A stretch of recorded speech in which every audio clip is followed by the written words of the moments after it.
Okay, we are here with Grandmaster Julien Masson of Adrenaline Combatives. I've come here on purpose to try and hone some of my MMA skills for the street in a more practical sense, because I've grown up doing MMA my whole life and traditional martial arts, and lots of those techniques are great if you're fighting another opponent because they know that you're going to try something and you're going to try their something. You've consensually agreed to a combat situation. However, for the doors and for security and for bodyguarding work, we actually need to have a non-consensual type of combat where combat just turns up at your doorstep when you're least ready for it. So let's go. Coward! Help! Help! Right, how are we doing? This is Julien Masson here. Well, first thing I wanted to say to Fred, I'm trying to stay away as much as possible from the kind of title, you know, Grandmaster, Master, Sifu, Hanchi and all that stuff. Because to me, it's very ego-driven, you know what I mean? I'm no master, I'm just a simple human being. So the difference between combatives and martial art is that combatives were designed for the worst case scenario. It was designed for soldiers going behind enemy lines. So that's where we have a look at lethal application and deadly force. As opposed to martial arts and combat sports that are more for the art and for the sportive platform. Even though the martial arts, you can get all the physical attributes that you need to be a good fighter, the mindset and the psychology is very, very different in the martial art than it is for combatives. Because combatives is to basically fight to the death, fight for your life. We have a look at preemption. Right? Preemption means that he gave me some sign of aggression and he told me that he was about to do something to me. So remember, eye contact, frowning, speaking through his teeth, veins popping out here and there. The lips go yeah, like the fist is clenched and all of a sudden he shifts his weight. Or even worse, he shifts his weight and his elbow pops up and his hand disappears in the background, which indicates that he might be accessing something. Yeah. Right? At which point you don't want to wait. No. You don't want to wait to see what he's accessing. You know he's accessing something. So how can you preempt? So let's say you got different targets, right? In here, you're offering me a target, a circular move, where I have to use a circular move, either a hook, right? Either a long hook, or a slap, right? Or a short slap, right? It could be that, right? You need to aim for the center line of the head, right? So as I'm here, for example, I could have this. I'm already talked to the guy, and the guy is being aggressive, and all of a sudden he tells me what he's gonna do. He tells me he's gonna do something to me, and all of a sudden I see him shifting his weight, or his hand disappears in the background, and he's being really threatening, and I'm like, shit, what is he gonna do? At which point I might step to the side here, and I might go, I might throw a slap, right, to take his head off, right? So I could break down the body mechanics a little bit, right? Where I'm here, I'm gonna push shuffle, I'm gonna use a drop step in that direction as I'm twisting my hip. Also, what I could do to set it, I could go, what are you saying, mate? I can't understand what you're saying. Hand close to my pocket, and I'm getting close to his head. This allows me to make a tiny little step to the side to create the angle, and I'm, what do you mean? And then throw my slap from there, right? So that would be a big slap. Let's say now that I got my right foot forward, I'm in some sort of southpaw stance, right? And I got some sort of fence here where I'm protected, where I can protect myself against any shots that he would throw. And I'm here, and what I'm gonna do the same thing. I'm gonna do a little step. I say, what do you mean, right? Tiny little step. Look how close my hand is. My hand is about that close to the target. The goal here is to generate enough power to knock him out from that sort of distance. So I'm like here, what do you mean? Right? And that wasn't as powerful. That wasn't. But it's more than enough to disorientate someone. Definitely. So that's exactly why I did what I did. Yeah. Because you don't necessarily have the chance to go and do a full telegraph like that. Of course. But the thing is, not every shot has to destroy them. Absolutely. Has to hurt them to the fucking greatest extent, you know? Some shots are entry that allow you to go for a follow-up. Yeah. Right? So look, for example, I could be here, I could be here and talking to this guy, and the target is here. I could have this shot here, which is a hammer fist. I could have this, or it could be a back fist, right? I could have this shot, following this shot. I suppose right? that's better. Like if you see that I'm coming from over here, Yes. then you have time in which to telegraph that. Yeah, you and know? also not only that, imagine he's here, If right? I'm already close to you here, you don't have the luxury to do that type No, of thing. from there it's gonna be, from there, if it's that close and I'm here, it's gonna be that and that. Do you know what I mean? But look, if he's there, let's imagine that he's got a mate here, and I'm already trying to deal with this guy, and all of a sudden I feel this guy coming through. If he's far enough and I'm here, I'm talking to that guy and I'm like boom, boom, right? Yeah. And now I'm re-engaging this guy. If he's really close and I'm talking to this guy is a bit closer, and I'm here, boom, boom, and then I'm here and I'm dealing with this guy now. So the movement is the same, right?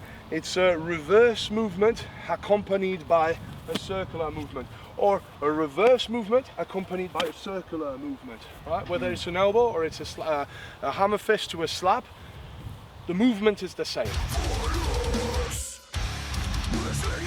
But look at here, it's very simple, just kickboxing type of pad work, right? Like Muay Thai kind of pad work, where there's going to be some knees, there's going to be some shit kicks, there's going to be some elbows, there's going to be some punches, right? I'm just going to give him some angles, nice on the feet, on the ball of the feet, nice and relaxed. Again, pop, boom, boom, boom, pop, boom, nice, and create the space at the end. Okay, okay. Once again, boom, boom, boom, boom, boom, boom, nice, nice. One more time. Nice.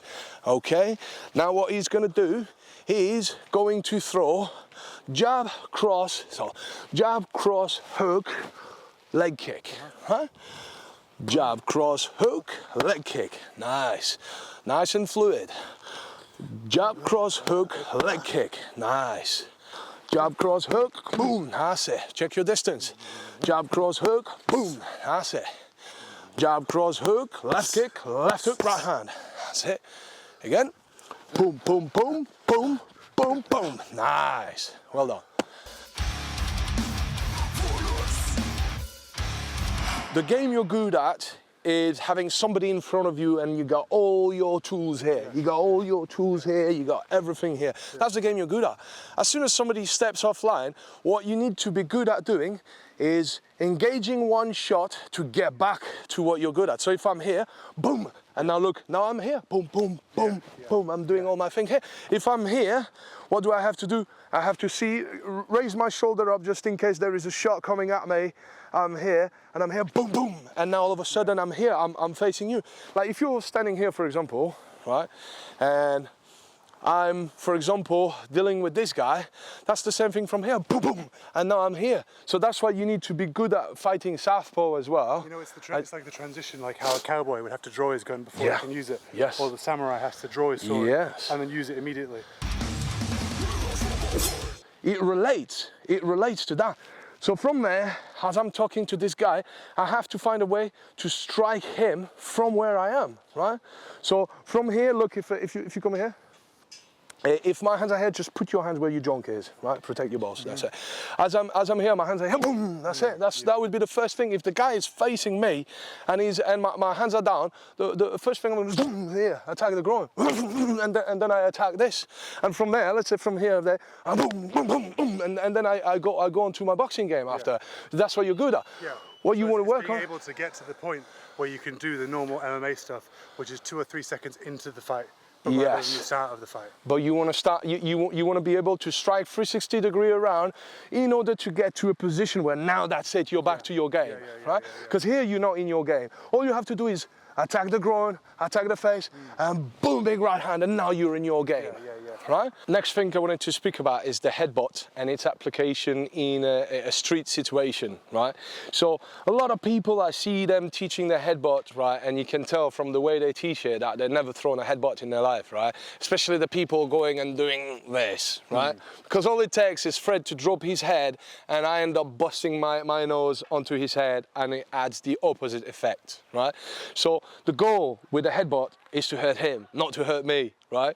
So really, what I like from there is the fence. Remember the fence, we talk about it today, is from the fence here, right? It's what you don't want to do is you don't want to throw a headbutt from a range where you can punch, right? Why would you not punch? If you're in a range where you can punch, why would you throw a headbutt? If you're in a range where you can kick, why would you throw a headbutt from there? It makes no sense. The headbutt is really where we're here, we're really close, and here, and all of a sudden from here I can go boom here, right? Using the crown of my head as much as possible. I don't want to use my forehead or my nose or anything like that. I want to use where the hairline is, right? Where the receding hairline is.